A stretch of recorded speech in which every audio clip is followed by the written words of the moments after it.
MDA चा kitchen king मसाला kitchen मध्ये असला तर आपण काहीही बनवू शकतो। वांग्याचं भरीत, आलू गोबी, भेंडी मसाला आणि भरपूर काही।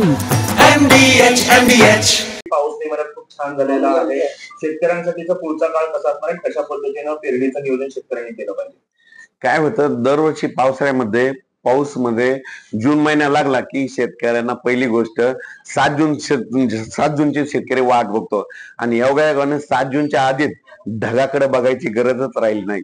काय झालं, जे काम समजा जे जे पाऊस कसा असतो 7 जून नंतर पडतो, पण योगायोगाने यावर्षी मे मध्ये इतका पाऊस पडला, ओढे नदी नाले वाहू लागले। म्हणजे जवळपास सांगायचं झालं तर आमच्या गावचं ते उदाहरण सांगतो की आमचं हे गुगळे दामणगाव आहे, तर दरवर्षी आमच्या गावामध्ये 750-700 मिलीमीटर पाऊस पडतो, पण या वर्षी आतापर्यंत आम्ही मिलीमीटर मध्ये मोजल्याच्या नंतर तर हे पाऊस जवळपास 350-400 मिलीमीटर झाला। म्हणजे इतका झाला की पावसाळ्यापेक्षा जवळपास 75% आता पडला।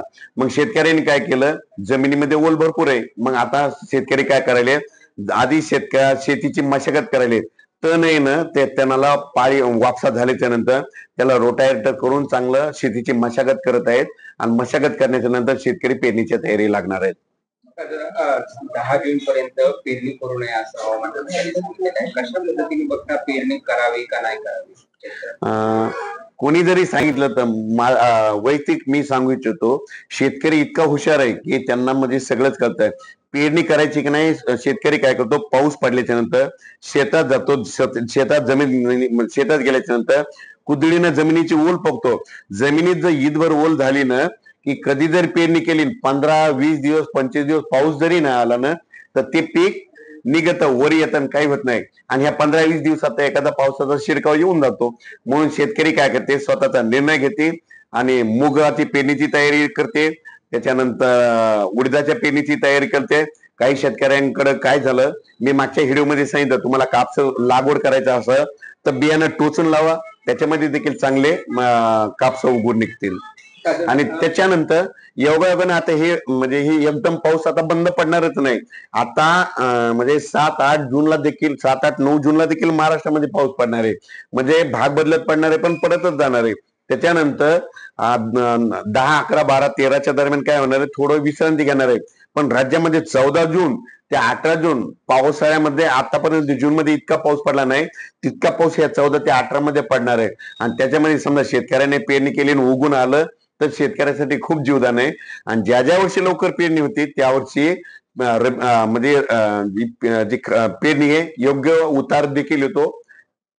कुठेतरी असंही आहे, आता मे महिन्यात पाऊस पडल्यामुळे पेरण्या खोळंबल्या आहेत, त्यामुळे शेतकऱ्यांनी आता कशा पद्धतीने पेरण्या कराव्यात, काय त्याला काय सल्ला असणार? शेतकऱ्याला एक माझं म्हणणं आहे की तुम्ही काय करा, शेतामध्ये जायचं, कुदळ घेऊन जा, जमिनीची ओल तपासा, 1 फूट ओल असली, 1 इंच जर ओल असली तुम्ही तुमचं पेरू शकता। पेरल्याच्या नंतर ते उगवतच असतं आणि खताचं चांगलं नियोजन करा, चांगलं बियाणं निवडा, असं केल्याच्या नंतर तुमची पेरणी चांगली होईल। कुठेतरी मे महिन्यात जास्त पाऊस झाल्यामुळे पुढचे 4 महिन्याचा जो पावसाळा आहे तो कशा पद्धतीचा असेल आणि त्याला काय परिणाम शेतीसाठी होणार? माझ्या अभ्यासानुसार तुम्हाला सांगतो, या 2025 मी 1 जानेवारी मध्येच अंदाज टाकला होता की 2025 ला यावर्षी खूप पाऊस पडणार आहे।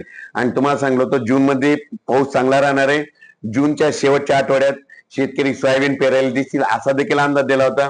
जुलैमध्ये देखील जूनपेक्षा जास्त पाऊस राहील आणि ऑगस्ट आणि सप्टेंबर मध्ये सरासरीपेक्षा जास्त राहणार आहे आणि 2 नोव्हेंबरला मात्र यावर्षी मात्र थंडी येणार आहे, म्हणून हे देखील अंदाज दिलेला आहे। एक राजकीय प्रश्न आहे, आपल्या कृषीबद्दल सतत बेताल वक्तव्य करतात की मी पडीक जमीन आहे त्याला पाठीची म्हणतात, अशा पद्धतीचं वक्तव्य करतात, काय सल्ला असेल तुम्हाला? ते त्यांचा प्रश्न झाला। मी फक्त माझ्या महाराष्ट्रातल्या शेतकऱ्याला म्हणजे ह्या निसर्गाच्या लहरीपणापासून शेतकऱ्याची मदत करणार कोणी नाही, म्हणून मला अभ्यासाने या अभ्यासाचा कुठंतरी उपयोग व्हावा म्हणून रात्रंदिवस या निसर्गाच्या लहरीपणापासून माझ्या शेतकऱ्याचं काडीचं देखील नुकसान होऊ देणार नाही। साहेब, एकीकडे कृषी मंत्री असं म्हणतात की आता ढेकळाचा पंचनामा करावा का, अवकाळी पावसामुळे जे आहे शेतकऱ्यांचं प्रचंड नुकसान झालेलं, शासनाला काय आव्हान करावं? पंचनामा करताना म्हणजे परिस्थिती त्याच्यामध्ये कसं आहे, आता पंचनामा करताना म्हणजे सध्या पेरणी तर झालेलीच नाही, पण पंचनामा करावं लागेल। कसं आहे, काही काही जणांचे घरावले पत्र उडून गेलेले आहेत.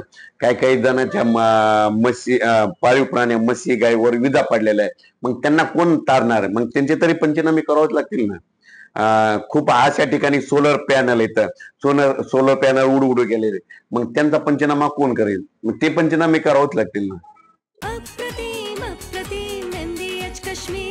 अरे कमी वापर पण अस्सल वापर. MDH काश्मीरी लाल मिरची पावडर. MDH